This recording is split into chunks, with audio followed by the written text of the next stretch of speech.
रोते हुए गए हैं। He came to perform. He went crying because of you guys. You were senior. वो इंजरी के बाद वापस आए हैं, वो परफॉर्म करके वहां से निकल के जा रहे हैं, रो के जा रहे हैं। आपको अपने ही प्लेस पे तरस नहीं आ रहा? पता नहीं किस स्ट्राइक रेट की बात करते हैं, किस कवर ड्राइव की बात करते हैं, इंटेंट की बात करते हैं। लोगों ने मिलके वो बेचारा नसीम शाह उसे रुला दिया मैच में।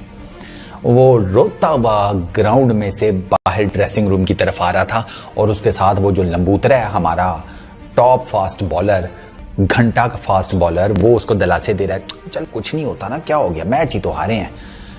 बेटा तू मैच हारा है, नसीम शाह को पता है वो इमोशंस हारा है, वो दिल हारा है, वो जिसे कहते हैं कमिटमेंट हारा है, वो 100 किस्म की चीजें हारा है। उसे गेम के साथ मोहब्बत है। एक बंदा है जिसको एज दिया जा सकता है, नसीम शाह, इसके अलावा किसी को नहीं एज दिया जा सकता ये 2 मैचेस की शिकस्त के बाद, यूएस और इंडिया वाला। एक तरफ करोड़ों के प्लेयर्स हैं जो परफॉर्मर हैं, जो ऑलरेडी प्रूव कर चुके हैं दुनिया, और एक तरफ वो टीम है जिसका कोई मयार ही नहीं है, किसी से भी हार जाती है। मगर ठीक है, आप अमेरिका से हार गए और इंडिया के खिलाफ ऐसे नजर आ रहे हैं जैसे इनसे बड़ा चीता कोई नहीं है।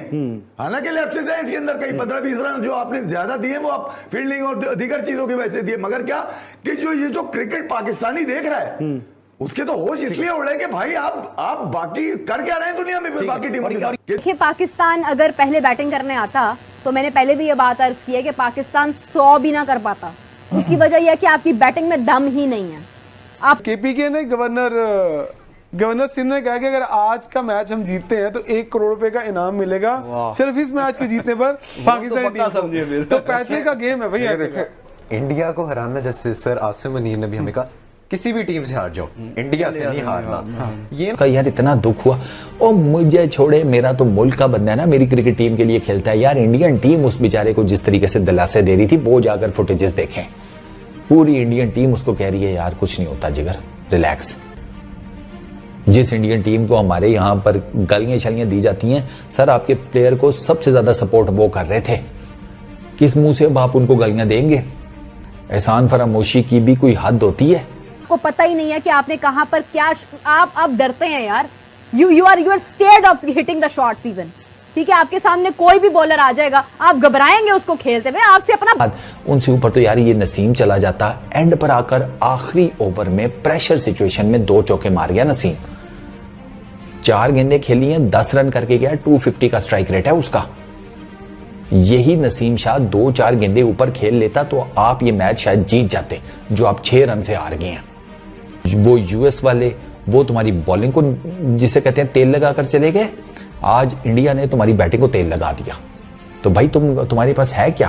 किस जाती है इनकी, मतलब कलाइयों में जोर ही नहीं है। मैं तो देख के हैरान हूँ। देखिए है ही नहीं ना, कलाइयां खा जाते ढूंढ रहे हैं, टेस्ट क्रिकेट खेलो, बल्कि वो भी सीखो। T20 क्रिकेट है एग्रेशन दिखाने की भाई, और जहाँ मौका होता है आप सीखो बड़े बड़े प्लेयरों से जो खेलते हैं T20। लेकिन और आप लोग जो बड़े पता नहीं क्या फील होता है आपको कि आप अपने सीनियर प्लेयर्स को कहते हैं। मोहम्मद आमिर और इमाद को आपने कितने देर से बाद यूटिलाइज किया, when you came to know that you don't have any other option, you don't have the backup, then you are asking your ex players Imad Wasim and Mohammad Amir to come back, and even they are performing better than you after that long time. जब आपके survival की बात आएगी, ठीक है, तो आप धंधनाते घूमते नजर आओगे, आपको लोगों को नजर आएगा आप क्रिकेट खेल लो। ठीक है, या तो आप ये कहेंगे यार आपने इस वर्ल्ड कप की तैयारी सिर्फ इंडिया के लिए की थी, क्योंकि अमेरिका से जो आपकी शिकस्त है वो ये तो यही बता रही है। तो मैं ही कह रहा हूं पाकिस्तान की अच्छी परफॉर्मेंस, और साथ साथ बाबर आजम को एक जवाब आपके बॉलर्स ने दे दिया आज, जो पिछले 3 साल से ये 15-20 रन शॉट, 15-20 रन शॉट, आज उन्होंने करंच मैच में वहां लाके खड़ा कर दिया बाबर आजम को कि ये वो बताएं कि उनमें कितनी क्लास है। अली देखिए, मैं 25 करोड़ की बात करता हूं और हर उस टैलेंट की बात करता हूं जो डिजर्विंग है, जो पाकिस्तान से खेल लेना चाहिए। आप पिछले 4 सालों में अपनी बेंच पे नहीं गए, आज भी अगर आप टीम देखेंगे तो इसमें ख्याल में आपको नया कोई भी नहीं मिलेगा, लगेगा वही पुरानी एक टीम खेल रही है। देखिए पाकिस्तान की स्ट्रेंथ वही है, इसी स्ट्रेंथ के साथ आप दुनिया, बाबर आजम मेरे ख्याल में इस साल एक ही साल में 3 ऐसी टीमों से हार गए जो नहीं हारना चाहिए था। आप अपने माइंडसेट से खेलते हैं ना यार, आपने अपने माइंडसेट की वजह से खिलाड़ियों को तब्दील नहीं होने दिया। बाबर आजम बड़े लकी कप्तान है, इसीलिए तो मैं कहता हूं बड़े लकी कप्तान है कि जो मांगते हैं, जो चाहते हैं, इनको मिल जाता है। तो फिर भैया आपकी परफॉर्मेंस इस कदर नीचे क्यों है? सही अनकंसिस्टेंट रहेंगे, ये जो खुशी है ना, ये जो लोग खुश हो रहे हैं पाकिस्तान में, आज पाकिस्तान के बॉलर्स ने 120 रन पे इतनी बड़ी बैटिंग लाइनअप को जो 8 नंबर तक जडेजा तक आ रही है, 120 रन के अमेरिका से भी भी कम रन बनाए यार। सही। आज इंडिया ने करोड़ों रुपए का प्लेयर है, अरबों रुपए की उनकी प्रॉपर्टी है, कितने स्टेक्स है उनके।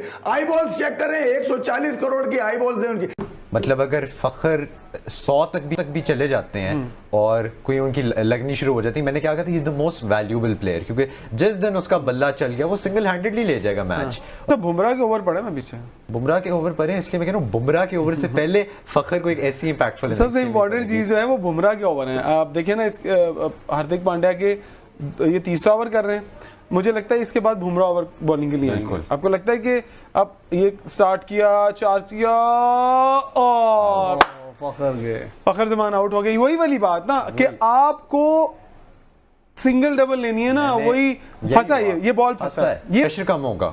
अभी गलत टाइम पे फखर आउट हुए क्योंकि अभी इनका अभी बल्ला चला ही था, लेकिन कैच भी अच्छा किया। अभी बुमराह ने आना, बुमराह इससे खतरनाक बॉलिंग करते हैं, उनका बॉल ज्यादा फंस कर नजर आता है। तो आई थिंक अभी जिस तरह 73 for 3 है 12.1 में, उस तरह इतना आउट ऑफ रीच नहीं है, लेकिन ऐसे फेज में जिसमें आपको पता है रिजवान सामने सेट खड़े हुए हैं, तो आपको इतनी जरूरत नहीं है। सर विकेट बड़ी गिर गई है, अब फिर रिजवान अगर ऐसा करेंगे, रिजवान अगर फिर से रैश शॉट्स की तरफ आते हैं तो फिर हमारे लिए मसला होगा। ये पाकिस्तान को सोचना पड़ेगा क्योंकि अब उन्होंने इंडिया का कोलैप्स देख चुके हैं, उनको सीखना पड़ेगा। एग्जैक्टली आपको याद होगा कि 10 ओवर में इंडिया का स्कोर 80 था और 3 आउट थे। बिल्कुल ठीक है, उसके बाद वो फंसे हैं और उसके बाद वो फिर उन्होंने वो क्लिनिकल फेज है ना। तो इस सिचुएशन में अब देखिए 47 और 44, ठीक है, पाकिस्तान के रीच में है। अब सिर्फ ये है कि अगर पाकिस्तान एक रैश शॉट के लिए गया, कोई रैंप खेलने, शर्म से डूब मरना चाहिए। क्या करने गए हैं ये वहां पर भाई? इनका काम क्या है? इतने बड़े फ्रॉड है उस्मान, ये सबके सब फ्रॉड है। आप नंबर 1 से लेके नंबर 11 तक फ्रॉड से फ्रॉड भरे हुए, बल्कि नंबर 10 बोलती हूँ। नसीम को देखकर बड़ा तरस आया जब वो रोया है ना, बिकॉज उसने मेहनत की है, उसने अच्छी बॉलिंग की, बैटिंग उसने अच्छी की, लेकिन आप लोग 10-10 साल से इस टीम पर मुसल्लत हो। आप क्या कर रहे हो उस टीम के लिए भाई? आप कर क्या रहे हो? आपको शर्म आनी चाहिए, शर्म का मकाम है। आज छोटे छोटे बच्चे रो रहे हैं, वीडियोस आ रही हैं, पाकिस्तानी फैंस कह रहे हैं कि हम बाइकआउट करते हैं तुम लोगों का। यार तुम लोगों को फिर भी शर्म नहीं आनी उस्मान। ये पूरा माफिया है जिसने कब्जा किया हुआ है हमारी टीम पर। पाकिस्तान जो है वो इस मैच को बहुत ही बुरे तरीके से हार चुका है। पाकिस्तान को जिल्लत अमेज जो है इस मैच के अंदर शिकस्त देखने को मिली है। इतना कम रन्स था, पूरे तरीके से हाथ में आया हुआ मैच पाकिस्तान ने अपने हाथ से इस मैच को गंवा दिया है। शर्म तुम लोगों को आती नहीं है, बेशर्मी की इंतहाएं पार कर दी गई है इस मैच में। बॉलर्स की सारी मेहनत को सत्यानाश कर दिया गया है। बाकायदा तौर पर आप कह लें कि पाकिस्तान टीम पे बेशर्मी की इंतहा हो गई है। तौर के ऊपर इस वर्ल्ड कप से बाहर हो चुके हुए हैं। पाकिस्तान की ये घटिया टीम इस वर्ल्ड कप से बाहर, अगले वर्ल्ड कप से भी पाकिस्तान अगला जिसको कहते हैं वर्ल्ड कप के सुपर 8 के अंदर क्या 8 टीमें जो क्वालिफाई करेंगी, क्वालिफाई खेलेंगे। भाई इतनी बुरी, इतनी घटिया बैटिंग मैंने जिंदगी में आज तक नहीं देखी। डरपोक बुज़दिल वाकई इतने बुज़दिल लोग, इतने ज्यादा बुज़दिल लोग, शर्म करनी चाहिए कि मतलब कि हद होके रह गई है। इससे इतनी हद तक मैंने बुज़दिलाना अप्रोच आज तक नहीं देखी। डर को हाथ कांप रहे हैं, इनसे छक्के नहीं लग रहे। हार्दिक पांड्या को ऐसे इशारे करके आउट कर रहे हैं। असल ये वापस आए पाकिस्तान में ना, इनको बंदा गद्दे पे बैठा के इनका मुंह काला करके इनको पूरे पाकिस्तान में चक्कर लगवाए यार। इन पे गंदे अंडे गंदे टमाटर हम लोगों ने नहीं मारे, ये सारी हस्ती हमारी है यार। World number 1 team, Bobji the king, Rizwan the Don Bradman, Shaheen the eagle, फलाना तो ये तो हो, मतलब इतने बड़े बड़े इन लोगों को हमने नाम दिए हैं यार। ये किसका कसूर है यार? ये हम लोगों का कसूर है, हम पाकिस्तानियों का, कि हम जो है ना कुएं के मेंढक बने हुए हैं। हम समझते हैं हमारी टीम है, तो मुसलसल यार कब से असल तो कोई बड़ा मैच जितवाया इन लोगों ने, कोई बड़ी परफॉर्मेंस दिखाई हो। आज इस ऑलराउंडर से फिनिश क्यों नहीं हुआ यार? कोई 6 बाल 36 चाहिए थे क्या? मतलब 120 बालों पे 120 रन भी तुम लोगों से नहीं बने। पूरी दुनिया कहती है यार 120 बॉल तो 120 बना लेंगे यार, ये तो इनकी गेम है, इस तरह से ये तो खेलते हैं। तुम लोगों से वो कुछ भी ना हुआ यार, वो कुछ भी तुम लोगों से ना हुआ यार। इतना कोई बेशरम हो तुम लोग यार, इतना कोई बहेरत हो। इससे घटिया टीम मैंने नहीं देखी यार, किसी की भी नहीं देखी। ला इलाहा इल्लल्लाह मोहम्मद रसूलुल्लाह, मैं पाकिस्तानी था, हूं और रहूंगा। जाति करते हैं ये लोग, ये बच्चे थे जिन्हें मैंने अंडर 19 में सिलेक्ट करा था, चाहे वो शाहीन हो, चाहे वो शदाब हो, चाहे बाबर हो, कोई भी हो। हंस रहे थे कि आप कह रहे हैं, जब मैंने कहा कि इसका मतलब क्रिकेट में भी सियासत है, शायद सियासत से ज्यादा सियासत है। यार अपना वसीम भाई माफी का मेरे मुंह से नहीं होगा, माफी चाहता हूँ। इस मुल्क में ना सच बोलने वाले की कोई वैल्यू नहीं है। वो बुरा आदमी है, वो गद्दार है, चाहे वो कामरान अकमल हो, चाहे वो बासित अली हो, चाहे वो राशिद लतीफ हो, ट्रेंड बनाओ उसके खिलाफ, चाहे वो राशिद लतीफ हो। राशिद लतीफ खैर मैं तो चाहता था कि नेशनल टेलीविजन पे भी नजर आते, वो नहीं आ रहे, कैसा सफाया करा, किन्होंने करा, किन्होंने किया, क्रिकेटर्स ने। अफसोस होता है, वो जो इन्फ्लुएंशियल है वो हावी आ गया। चलो भाई, तो हम यहाँ बैठ के बात करते हैं तो बोलते हैं ये गद्दार हैं, ये मुल्क के खिलाफ बोलते हैं। ला इलाहा इल्लल्लाह मोहम्मद रसूलुल्लाह, मैं पाकिस्तानी था, हूं और रहूंगा। जाति करते हैं ये लोग। ये बच्चे थे जिन्हें मैंने अंडर 19 में सिलेक्ट करा था, चाहे वो शाहीन हो, चाहे वो शदाब हो, चाहे बाबर हो, कोई भी हो। उसके बाद आप इस तरह उनके साथ कर रहे हैं, तकलीफ दे बात है। इन्हें मुल्क का ख्याल नहीं है, ना लड़कों का ख्याल है जिनके कैरियर के साथ खेलते हैं, अपनी अना के लिए उनको आने नहीं देते। आज से अच्छा मैच था कोई जीतने वाला? क्या आप जीतते, आप आते दोबारा कि हम क्वालिफाई करेंगे सेकंड राउंड के लिए? जीता हुआ मैच हार गए। 6 रन की एवरेज को 18 पे ले गए आखिरी ओवर में। बात है, सुन लें, बात होगी क्रिकेट फाइनल जीत कर आएंगे, ऐसे ही था ना, इस परफॉर्मेंस में जीतेंगे। वसीम भाई मैं सिर्फ एक बात, क्योंकि मैं हमेशा एक चीज फील करता हूं कि हम स्पोर्ट्स को ना बहुत सीरियसली लेते हैं, बहुत ज्यादा। मुझे ऐसा लगता है कि ये भी एक जॉब है, आप अच्छे से काम करते हो, आप रात में जाओ, डिनर्स करो, जो दिल चाहे करो, आप ऑन योर फ्री टाइम आपने ग्राउंड में दिया, हार जीत होती है ये। बट माय पॉइंट इज, आपका दिल कैसे मानता है कि अमेरिका से शिकस्त के बाद भी आप न्यूयॉर्क पे शॉपिंग कर रहे थे, आप वहां पे फिर भी वहां पे प्लेयर्स जा रहे थे, वहां पे घूम फिर रहे थे, हमको रात में नींद नहीं आ रही थी उस दिन, हम रात को सोच रहे थे। ऑप्टिक्स के लिए कुछ कर लो कि यार फैन डिसर्ट होंगे, नहीं कर, ऑप्टिक्स के लिए कर लो यार। मतलब वही वाली बात है कि पेन नहीं लेते ना। 2007 में ना मैं टीम का हिस्सा था, वर्ल्ड कप से बाहर हुए थे, आयरलैंड से आ रहे थे जी। अच्छा, बिलीव में हम 10 दिन उधर रहे थे, एक दूसरे के रूम में भी नहीं जाते थे, इतना अफसोस था। पाकिस्तान आए या कोई 15-20 दिन घर से बाहर नहीं निकले, इतना अफसोस होता था हम लोगों को कि यार ये मैच वर्ल्ड कप हम लोग सुपर 8 में नहीं पहुंचे, आयरलैंड से हार गए हैं, ये कैसे हो सकता है पाकिस्तान? मुझे तो ये लग रहा है इनको इस बात का अफसोस होगा कि हम यूएसए से हार गए तो हमारे बाकी प्लान्स कैंसिल हो गए, क्योंकि ये तो जॉइंट ट्रिप पे गए हुए ना, पैसे कमाना, डिनर्स पे जाना। प्लेयर्स तो चले जैसे भी एबिलिटी जितनी भी उन्होंने परफॉर्म किया है, लेकिन जिम्मेदार कौन है? जिम्मेदार बताएं। उनको पकड़ेंगे कि प्लेयरों को कुछ कहेंगे? प्लेयर्स तो जिसको भी कहेंगे चले जाएंगे। और अभी एक डिस्कशन आई किसकी होनी चाहिए कि टीम बनाने के लिए? आपको एक चीज बताऊं, 90s की बात मैंने कभी भी नहीं करी, शाहिद भाई गवाह होंगे, कभी ये हम लोग साथ बैठते हैं, कभी बात नहीं करी। 90s में ड्रेसिंग रूम में बैट मारे गए प्लेयरों को आपस में, लेकिन कसम खा रहा हूं जब वो ग्राउंड में उतरते थे पता ही नहीं चलता था लड़ाई हुई अंदर। 2009 मुल्क के लिए 2009 में इतनी लड़ाइयां थी, मैं आपको बता रहा हूँ कि मैं बताऊं ना कि आप हैरान हो जाए कि हम अभी बॉडी लैंग्वेज से पता चल रहा है। ग्राउंड पे खेलते थे, ग्राउंड में एक सोचते नहीं थे कि यार इसके साथ मेरी ड्रेसिंग रूम में ये हुई या टीम के लिए खेलना है, पाकिस्तान के लिए नहीं, ग्राउंड पे था, आती नहीं थी बात, सोच ही नहीं थी, सोच ही नहीं थी, पैशन था।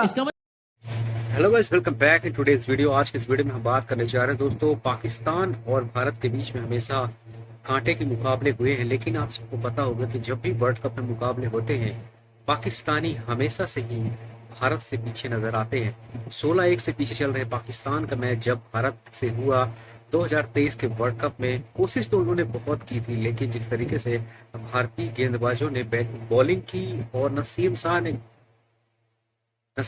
ने कुछ कोशिश तो बहुत की थी इस पूरी पारी को आगे बढ़ाने की, लेकिन दोस्तों कहते हैं ना कि जब आपकी किस्मत आपके हाथ में ना हो तो आप कितनी भी मेहनत कर ले, किस्मत साथ छोड़ ही देती है।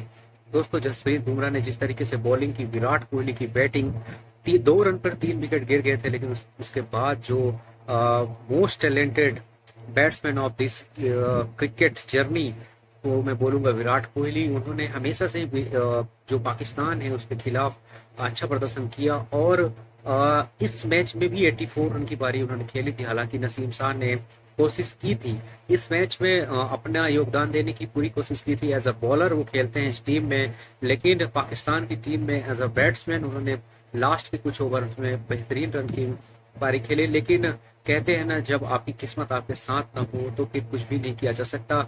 और भारत ने फिर से पाकिस्तान को हमेशा की तरह हरा दिया 16-1 से। आज भी भारत पाकिस्तान से आगे चल रहा है। चाहे आप बात करें एशिया कप की, एशिया कप में जो बीता हुआ एशिया कप था उसमें 3 मैच हुए थे और तीनों मैच पाकिस्तान बुरी तरीके से हारा। उसके बाद इस वर्ल्ड कप में भी जिसमें विराट कोहली और रोहित शर्मा नहीं खेल रहे थे, उसके बावजूद जिस तरीके से भारतीय टीम ने प्रदर्शन किया देखने लायक था। वाकई में भारतीय टीम सूर्य कुमार यादव की कप्तानी में दोबारा से लगातार 2 T20I वर्ल्ड कप जीतने वाली पहली टीम बनी। और पाकिस्तानियों को हमेशा लगता है मैच से पहले कि हम भारत को हरा देंगे, लेकिन जब भी भारत मैच खेलता है पाकिस्तानियों की बुरी हार देखने के बाद जो उनका रोना होता है, टीवी का तोड़ना, आपस में चिल्लाना, लड़ना, ऐसी फितरत पाकिस्तान की हमेशा से बनी रहती है। और ये चीजें देखकर ही भारतीय जितने भी फैंस हैं वो खुश भी होते हैं और मजे भी लेते हैं, और लेना भी चाहिए। क्योंकि आपकी कंट्री को अगर कोई भी दूसरी कंट्री धमकियां दे रही हो तो मुझे ऐसा नहीं लगता कि किसी भी कंट्री को ये हक होता है। लेकिन पाकिस्तान हमेशा से करता आ रहा है। मैच के पहले बहुत बड़ी बड़ी बातें करते हैं और हारने के बाद उनका रोना जो है रुकने का नाम नहीं लेता। सिर्फ फैंस नहीं, जितने भी न्यूज एंकर हैं, जितने भी न्यूज चैनल वाले हैं, वो भी पूरे प्रोग्राम के दौरान रोते हुए नजर आते हैं। आपकी क्या राय कमेंट बॉक्स में, चैनल को सब्सक्राइब कीजिए ताकि हम ऐसी वीडियो आप तक लाते रहें। Thank you so much watching. मिलता हूँ आपसे नेक्स्ट वीडियो में, ख्याल रखिएगा। जय हिंद।